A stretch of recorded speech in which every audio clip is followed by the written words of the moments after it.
Voyage. The holidays mean more travel, more shopping, more time online, and more personal info in more places that could expose you more to identity theft. But LifeLock monitors millions of data points per second. If your identity is stolen, our US-based restoration specialists will fix it, guaranteed, or your money back. Don't face drained accounts, fraudulent loans, or financial losses alone. Get more holiday fun and less holiday worry with LifeLock. Save up to 40% your first year. Visit lifelock.com/podcast. Terms apply. This podcast is brought to you by Carvana. Carvana makes car selling fast and easy from start to finish. Enter your license plate or VIN and get a real offer in seconds, down to the penny. If you accept, Carvana will come pick up your car from your driveway. Or you can drop it off at one of our car vending machines. Either way, you get paid instantly. It's fast, transparent, and 100% online. Car selling that saves your time. That's Carvana. Carvana. Pickup fees may apply.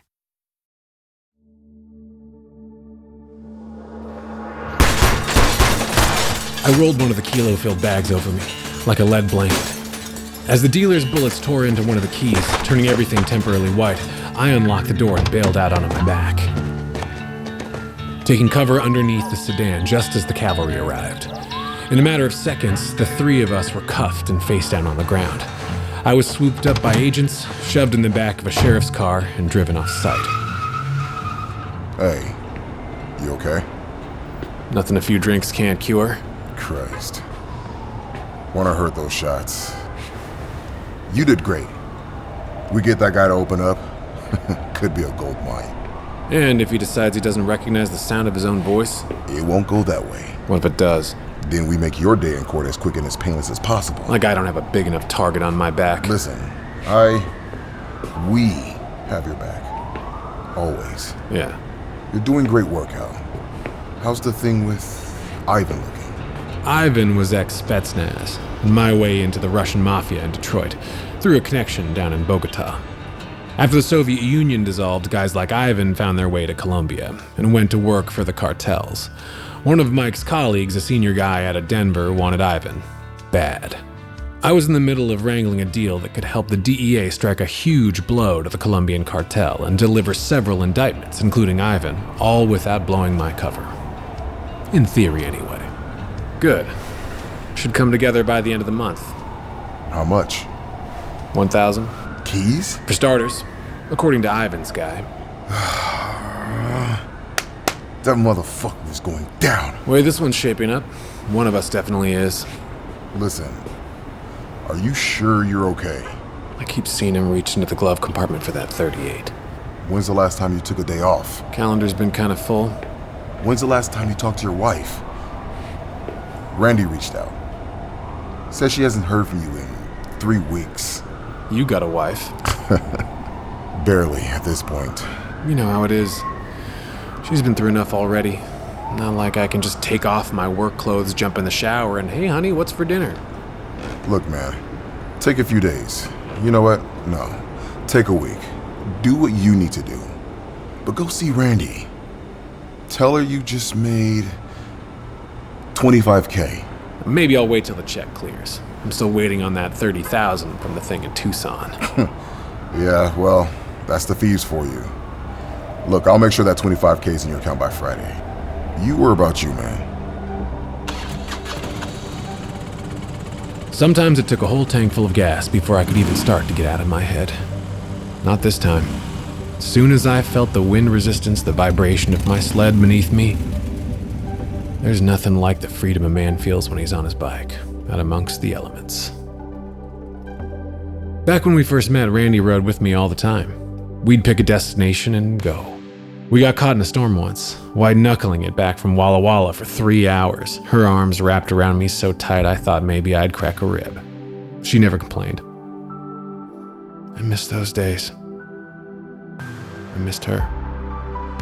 It used to take me a day to clear myself of the stench living in Pat Kelly's world. I needed to leave all that garbage behind before I came back to Randi. But the longer I was under, the more intense the ops got, the harder it was to recall what it was like to live in Hal Bradley's world. I checked into a motel out in the high desert, called Randi and told her to meet me in a couple days. I shut my eyes and next thing I knew, I'm not dreaming, am I? Nope, I'm really here. The question is, are you? I miss this. Yeah? Just this, huh? You look good, baby. You look beat up. Oh, what happened to your back? I fell. Getting out of a car. While it was moving? Looks worse than it feels. Well, it looks awful. I think you're actually starting to grow into this face. Or maybe it's just starting to grow on me. Guy at work said he didn't care for my mullet. I love your mullet. This goatee situation, on the other hand. The more I look the part, easier it is to play.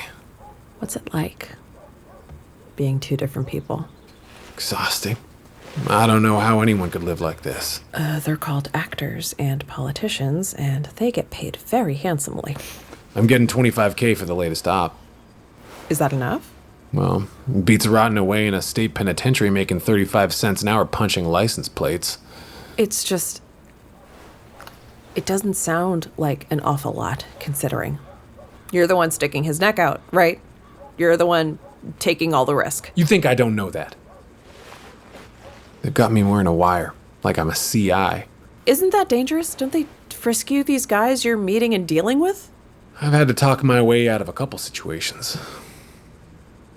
If one of these ever goes to trial, only way it sticks is if I show up to corroborate. How can they ask you to do that? How can they expect you to just... Because the DEA needs wins more than it needs me. But what's the point of going through all of this? The surgery, changing your identity? Because I owe... Oh, who? Who do you owe, Hal? Huh? The government? The DEA? The Lord? You wouldn't understand. I do understand. We've talked about this. You've done things, broken laws, things I will probably never know about. But I know you. I know what's in your heart. God knows what's in your heart. You're a good man. I want to be a better one. Honey, that's everybody. You of all people know that. All we can do is walk in his path, try every day to be better than we were yesterday. But this... When will it be enough, Hal? I'm working on something big. Mike said it could be worth double what I've been getting. It's worth nothing if you don't make it back alive. I wish you wouldn't worry so much. I'm pregnant, Hal. How long? 10 weeks. Boy or girl? Boy.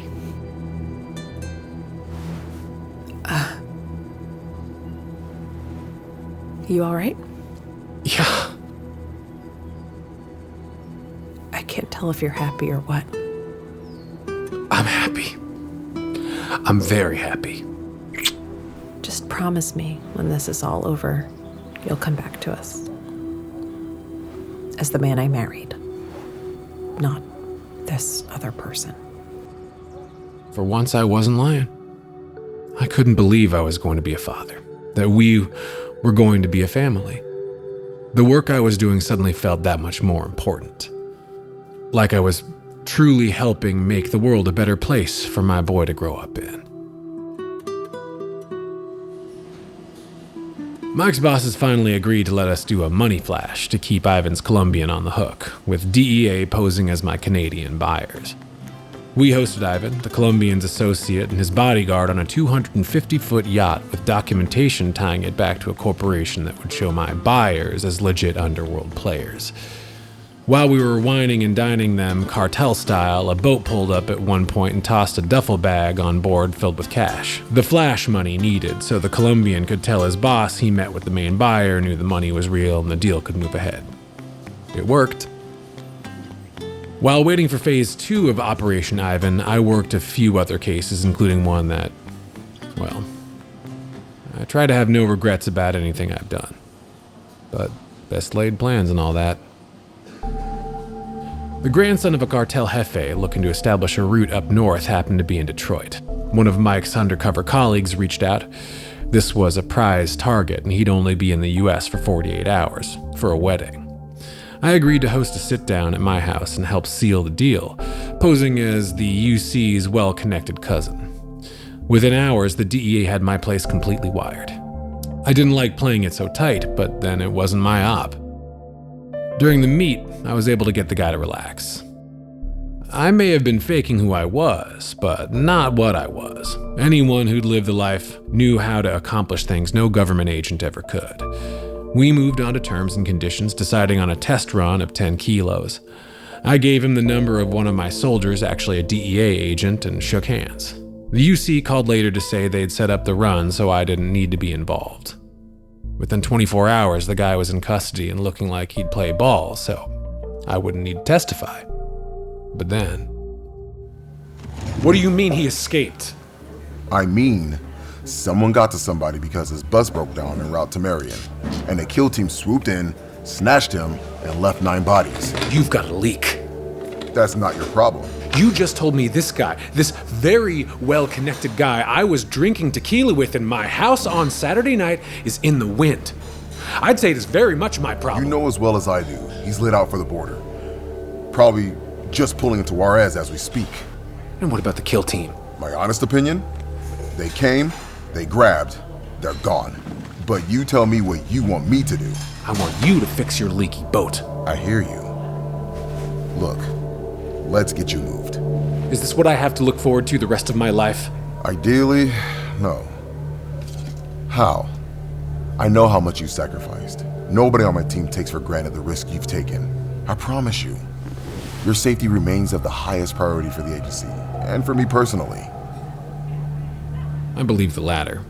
To the DEA, the feds, customs, I was more or less expendable. Still, our plan to challenge and cripple Ramon's distribution network was working. As Pat Kelly, I was moving as much as 600 keys a month for the Russians, and in turn siphoning at least 10 million in business away from the cartel. Meanwhile, having originally set up the cartel's US operations, the intel I provided led to a series of raids and seizures worth over 50 million. My faith had taught me to resist the need, the urge for revenge. Avenge not yourselves, leave room for his wrath. For it is written, vengeance belongs to me, and I shall repay, saith the Lord. And yet, couldn't help thinking about it. Turns out Ramon was thinking about me too, only he didn't realize it. You're definitely on Ramon's radar. He wants to be in the Pat Kelly business. And we know this because? Gennaro. They greenlit him to set up a meeting between you and Ramon's guy in LA. I believe you know each other? Antonio, my old friend. I didn't know which direction he'd gone in. He had a brother-in-law in Panama who excelled at growing primo weed but sucked at business, and once I was gone, I wondered if he might find his way down there. Then again, when it comes to the cartel, nobody leaves. He called my ghost line now and then. Sometimes he hung up, sometimes he left long, meandering messages that seemed almost like confessionals. It was just something in his voice, like he wanted to tell me something. And at that moment, what it was telling me was I had a chance. Miking you seems too risky. So wherever it goes down, it's got to be somewhere public. Somewhere we can put a team close enough to... Let me go in alone. You're kidding, right? I can talk to him. Me and him. We've been through some shit. How do you think he'll react when he finds out that you're... you? I expect he'll be pretty surprised. Yeah, no shit, right? But he'll listen to me. I might even be able to get him to flip. But not if it smells like a setup. What about bodyguards? No way a guy like that rose solo to a meet with a player like Pat Kelly. Let me worry about that. You realize there is zero chance my boss signs off on this scenario, right? Even if there's a chance it leads to the DEA gaining another asset? He would need to be convinced that's the only possible outcome. Shit, and even then I'd say it's maybe 50-50. You trust me, right? Well, of course, but that's not... Then you believe me when I say I can flip Antonio, which means you can convince your boss. Shit. I'll take it to him, but... He did. As expected, his boss would not authorize the meet until we agreed to let a DEA team provide surveillance and backup. The meet was set for the following week in Los Angeles, location TBA. I decided to arrive a little early. The ride to LA gave me time to consider exactly how I was going to play it with Antonio, what I was going to say. After deciding to shake hands with the DEA, I intended to explain my exit strategy and help him avoid going down with the ship. But then Ramon forced my hand, and, well, here we were. Historically, Antonio always listened to me, even if he didn't like what I had to say. Like back in '83 when I had to advise him on his dating life.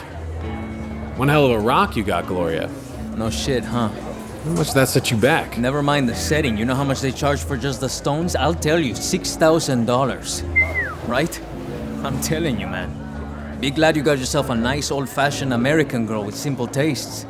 Apparently you're buying her new boobs too? Yeah. Also something about getting a tummy tuck and thigh gap? She thinks if she goes from a B to a D and gets some fat vacuumed out of her ass, she's gonna be a game show hostess or some shit. Can't imagine what that'll run you. Tell me about it. Whatever keeps them happy. Am I right? Like the 2 weeks in Tahiti? Jesus. She can't keep a lid on anything. About that. You're not thinking about getting serious with this girl, are you? Nah, you know me, amigo. I'm just having fun. What? Hey, man, we've known each other way too long for this beating around the bushes shit. You've got something you need to say it. Loose lips sink ships. Right. You hear me? Yeah, I hear you. Anything else? You need to stop spending money, the existence of which you can't explain. Let me worry about my own shit, okay? That girl is either going to bleed you dry or blow your shit up.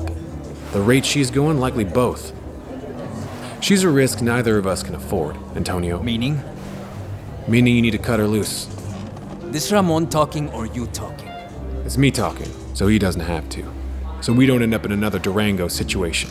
Durango? Shit, man, Go what? to Tahiti. Have a nice time. When the 2 weeks are up, you drop a bomb. There's another woman. I don't see a future with you. Whatever. But end it. Trust me. What is that, a threat? I don't do it, you do her? This is fucked up, man. What if it was Randi, huh? What if I came to you and was like, sorry, bro, Ramon says you gotta call it quits with Randi or else? You're telling me you'd be okay with it? No. But if it meant the survival of our business, I'd accept it. That is some cold shit, man. Some cold motherfucking shit. In the end, he knew I was right. And I knew he'd rather hear it from me than Ramon. I believe in honesty as a self-fulfilling prophecy. Antonio trusted me because I'd never lied to him. In turn, that's how I knew I could trust Antonio. Or at least I could when we were partners.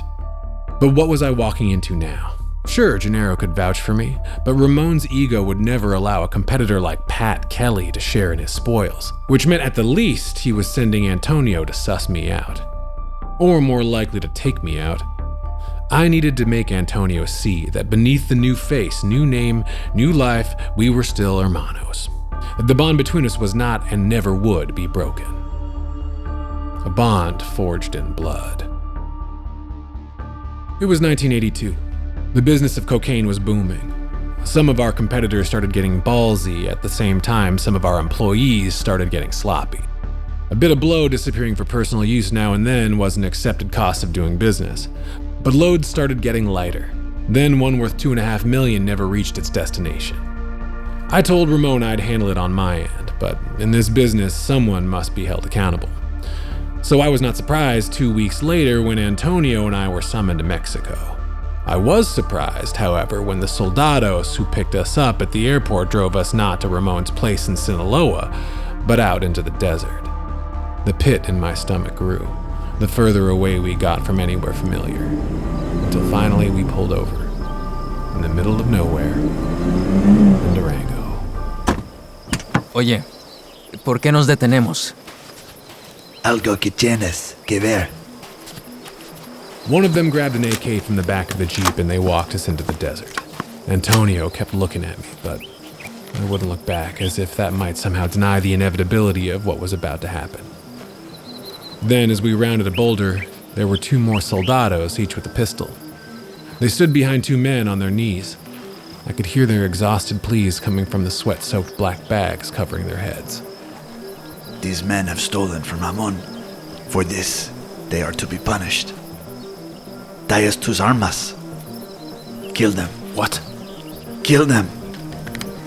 Or we leave 4 bodies instead of 2.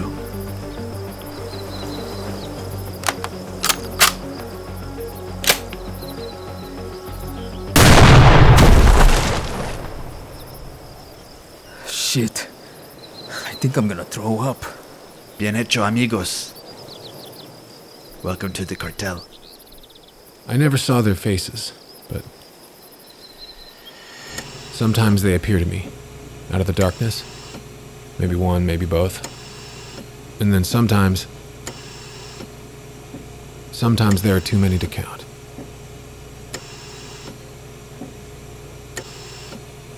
Heavenly Father, we thank you for your sacrifices, for the chance you bestow upon us here today and with each new day to be embraced by your love and to better ourselves, so that in the end we stand before you and seek your judgment.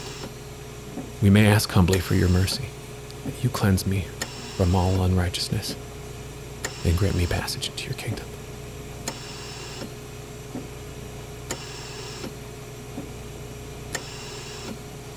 What sort of a man can commit such acts and still call himself a child of God?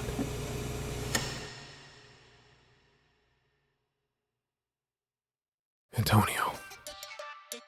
When I got to Aliee, I scouted his old spot in Redondo, but he moved. So I stalked all the old haunts, stash houses, bars, clubs, taquerias. Antonio loved this one place in Lomita. The owner was originally from Culiacan, made the best sopes I've ever tasted. Antonio couldn't get enough of them. The seat taken? Who the fuck? Tranquilo, amigo. Tranquilo. Come in peace. As he stared at me, mouth half full, there was a moment. I thought maybe he'd recognize my voice. You serious? Coming at me in public like this? Not like that, brother. Trust me. I'm putting it away. See? You're early. Meet's not until tomorrow. I want to talk. Just the 2 of us. Hey, maybe shit like this flies in Detroit, but not in LA. I'm not... Technically, it's Lomita. Huh. So you've got jokes. How the fuck do you find me? Huh? Finally, I removed my shades so he could see my eyes. Because you're a creature of habit, Antonio. And you never could get enough of Graciela's sopes. What the fuck is this? Hal? Yeah, brother. It's me. I managed to convince him to let me order a couple beers and explain, well, everything. Gradually, the color returned to his face, but I still felt his resistance. Whether it was to the idea that I was Pat Kelly or that I was still alive, I wasn't sure. So you're telling me you're one of the good guys now? More like I'm working for the good guys. I think they got a word for that. It's not like that. He tried to kill me, Antonio. Twice. Tried to kill you. Yeah. I don't blame you for staying with him. You did what you had to. You're still standing. And now look at you. An El Capitan. It's still Ramon's cartel, amigo. It will always be Ramon's cartel. Not for much longer. I promise you, he's going down. And you will go down with him unless you let me help you. Shit. This is so... I mean, I know it's your voice, amigo, but... Antonio, look in my eyes. It's me. Look. No wire, nobody's waiting outside, nobody knows I'm here. All those messages, I heard you. God heard you. I'm here for you. Yeah. You and the good Lord gonna save my soul, hermano? That was always part of the plan. You have to believe me. But then Ramon went and made it personal, and now I want to help you. How? You gonna cut a deal with your new buddies at the DEA for me? These guys, it's kind of a quid pro quo situation. If you think I'm gonna testify against Ramon, Never. But you gotta work with them. Otherwise, you will go to jail. You understand me? The meat. Shit, man. He wanted us to take you out. Told me to take you out. I'm sorry, man. I've been going over it in my head the last 2 days. I told Goyo he might need... You're sending Goyo with you? And Mando. For a guy who really wants me dead, you'd think he'd supply you with better hitters. Yeah, well... I don't think I could have done it. Yeah, you could have. I know you, brother. You're a survivor. I guess that makes 2 of us. After that, we ordered one more round, then another. He apologized at least 5 more times for what he might have done, didn't do, could have done. Little by little, I was able to talk some sense into him. It was clear he still trusted me, and by the end of the night, instead of telling him he had no choice, I got him to feel like he'd made the decision on his own. So, what do we do about the meat? You show up as expected, you and the B team. Then I reach out through my guy who tells you to tell him if he's serious, he can come to Detroit, meet me in person. Oh, he'll love that. And when you call me in 36 hours... On the ghost line? I want you to tell me exactly how dead I am, according to Ramon Garcia. Every curse, every detail. By then, I'll have talked to Agent Scott about this conversation. He'll rip me a new one, and then we can get down to discussing the details of Operation Free Antonio. Thank you, amigo. I hadn't planned on Antonio being in the middle of everything. But his loyalty to Ramon was the thing that would bring us one step closer to freedom. I could start to taste it now. I got an earful from Agent Scott about protocol and communication, but in the end, he trusted me, my instincts. Not that he had much choice. The meeting came and went. The next day, I waited for Antonio's call. And the next. Gennaro poked around his sources. I suspected Antonio had been called down to Mexico. 3 days later, my suspicions were confirmed. Any news on Antonio? Yeah, Gennaro finally tracked him down. I knew it before he even said it. Stash house, south of the border. Sulfuric acid, sodium hydroxide, stir for 8 hours. In a barrel. Until all that's left are teeth, nails, and some bone fragments. I'm sorry, Hal. Should have been me. You can't think like that. I didn't give him a choice. He made his choice when he continued to align himself with Ramon. He could have done what you did, but he chose to continue to profit off the misery of others. My hands are stained with his blood. Listen to me. The cartel did this. Ramon did this. What if they can never be washed clean? If you're asking, do I think you can pay back your debt to society? The answer is yes. Yes, I do. But if you're asking me if I think your soul can be redeemed or whatever, I'll leave that conversation for you and God. I'd already had that conversation back in 1987 and every day since. Accepting Christ's love is to know that our redemption was born of his sacrifice. What I sought was salvation, for only then would any of this have meaning, purpose. As Jesus gave his life for us, we must be willing to give ours for him. After Antonio's death, I wondered if my own might be the only proper sacrifice. I wondered if in fact this might be the only thing upon which God and Ramon might agree. It was less than 24 hours later when Randy's number appeared on my phone. Randy? Ow. No! Let go! Randy, tell me where you are. Randy, tell me where you are. Randy! Greetings from Kulakan, Pastor Hal. The Lion's Den is a production of Voyage Media. The series is produced by Nat Mundell, Robert Midas, Dan Benamor, and Garrick Dion. Executive produced by Dr. Hal Bradley and Victor Mojica. Written and directed by Garrick Dion, based on the pilot by Chuck Husmeyer, and the book A Fox in the Lion's Den by Dr. Hal Bradley. You can find the book and all of Dr. Hal Bradley's books at drhalbradley.com or on Amazon. Links are in the show notes. Starring Matt Horn as Hal. Additional cast credits available in the show notes. Edited, sound designed, and mixed by Nick Messitte. If you're enjoying the show, please leave us a 5-star review on Apple Podcasts or anywhere you're listening, and subscribe now for future episodes.